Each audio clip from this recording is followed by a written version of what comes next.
दोस्तों आज की इस वीडियो में हम लोग सुज़लोन एनर्जी स्टॉक के बारे में बात करने वाले हैं। सुज़लोन का स्टॉक जो है दोस्तों डे बाय डे इतना ज़्यादा गिर रहा है कि स्टॉक ने बहुत अच्छे तगड़े लेवल से अपना करेक्शन दिखा है। और अगर आप रिटर्न्स की बात करोगे सुज़लोन के, तो सुज़लोन की रिटर्न्स की अगर हम 1 साल की बात करते हैं तो पिछले 1 साल में स्टॉक लगभग 18 से 19% तक नीचे डीप डाइव लगा चुका है।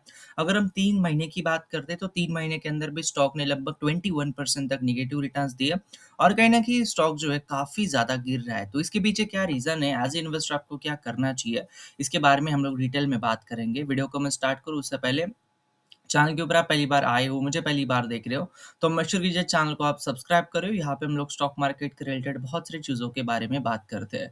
अगर मैं सुज़लोन एनर्जी की बात करता हूँ दोस्तों, तो इसके बारे में एक न्यूज़ आई है। इस न्यूज़ को हम लोग देख लेते हैं, जो कि लेटेस्ट में न्यूज़ इस स्टॉक के रिलेटेड जो है वो रिलीज़ हुई है, जो कि जी न्यूज़ के ऊपर आपको देखने के लिए मिल जाएगी।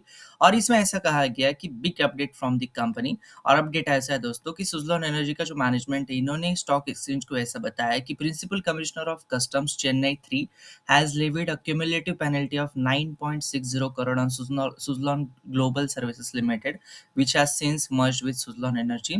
According to the exchange filing dated 19 Feb, the penalty relates to an alleged short payment of custom duty under the Integrated Goods and Service Tax head.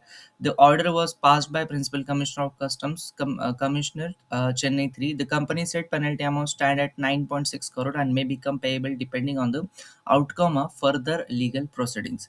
ये तो हो गया कंपनी के बारे में लेटेस्ट वाला अपडेट, लेकिन इससे भी ज़्यादा इंपॉर्टेंट है इसके फंडामेंटल और फाइनेंशियल्स देखना। मार्केट कैप इसका 60,000 करोड़ के आसपास है दोस्तों। एक टाइम था जहाँ पे ये कंपनी का जो मार्केट कैप है वो 90,000 करोड़ के आसपास होता हुआ आपको नजर आता था। पी रेशो 18 का है, इंडस्ट्री का पी रेशो 40 का है। तो इंडस्ट्री पी रेशो के मुकाबले स्टॉक आपको सस्ता लग सकता है, लेकिन रिटर्न ऑन इक्विटी काफी अच्छा है। 40.37% का रिटर्न ऑन इक्विटी है और ईपीएस भी 2.37 का है। अगर हम कहीं न कहीं बात करते हैं फाइनेंशियल्स के, तो एक्चुअली प्रॉब्लम आपको यहाँ पे नज़र आएगी। रेवेन्यूज़ के अंदर तो हालाँकि आपको ग्रोथ नज़र आती है ईयर ऑन ईयर बेसिस के ऊपर, लेकिन अगर आप प्रॉफ़िट की बात करोगे ना, तो प्रॉफ़िट काफ़ी ज़्यादा अनप्रेडिक्टेबल इस कंपनी के। 2021 में 100 करोड़ का प्रॉफ़िट था, फिर 166 करोड़ का लॉस किया, फिर लगभग 2,800 करोड़ का प्रॉफ़िट कंपनी ने किया, फिर 2024 में फिर से 660 करोड़ का प्रॉफ़िट किया, 2025 में फिर से 2,000 करोड़ का प्रॉफ़िट इसने किया। लेकिन इसमें अंदर आपको एक लीनियरिटी नज़र नहीं आती, इसके अंदर आपको एक स्टेडी ग्रोथ नहीं नज़र आती। और स्टॉक मार्केट ऐसे स्टॉक को अक्सर वैल्यूएशन नहीं देता है। अगर हम क्वार्टरली बात करते हैं, तो दिसंबर क्वार्टर के रिज़ल्ट में एक्चुअली में प्रॉब्लम ये थी कि इसका प्रॉफ़िट जो है, वो सितंबर क्वार्टर से आपको कम होता हुआ नज़र आ रहा था। रेवेन्यूज़ की हम बात करते हैं क्वार्टरली, तो हालाँकि अगर आप दिसंबर 2024 क्वार्टर से कंपेयर करोगे, तो उसके मुकाबले स्टॉक का जो रेवेन्यू है, वो ऑब्वियसली बढ़ चुका है। अगर हम इसकी शेयर होल्डिंग पैटर्न की बात करते हैं, तो रिटेलर के पास इस कंपनी का 53% स्टेक है।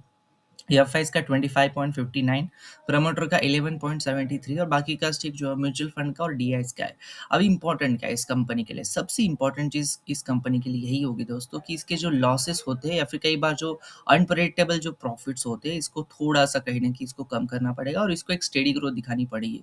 दूसरी बात ये है दोस्तों कि ये स्टॉक की जो प्राइस है दोस्तों, ये ₹100 से भी कम है, तो यहाँ पे रिटेल इन्वेस्टर का जो है पार्टिसिपेशन काफ़ी ज़्यादा होता है।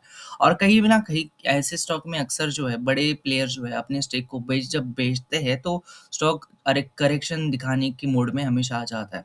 तीसरी बात ये है कि रिन्यूएबल एनर्जी सेक्टर को जब से स्टॉक मार्केट 2025 से थोड़ा-सा शांत पड़ा हुआ है, रिन्यूएबल एनर्जी सेक्टर जो है अक्सर बहुत ज़्यादा फ़ोकस पे रहा है। तो इसके अंदर वैल्यूएशन जो है कई बार जो है बहुत ही अनप्रेडिक्टेबल आपको आज की डेट में दिख रहा है। और कहीं न कहीं स्टॉक मार्केट जब भागने लगा है, तो कहीं न कहीं ऐसे स्टॉक जो पैसा है वो दूसरे स्टॉक में भी जाता है, कई बार इस वजह से भी स्टॉक के अंदर सेलिंग हो जाती है।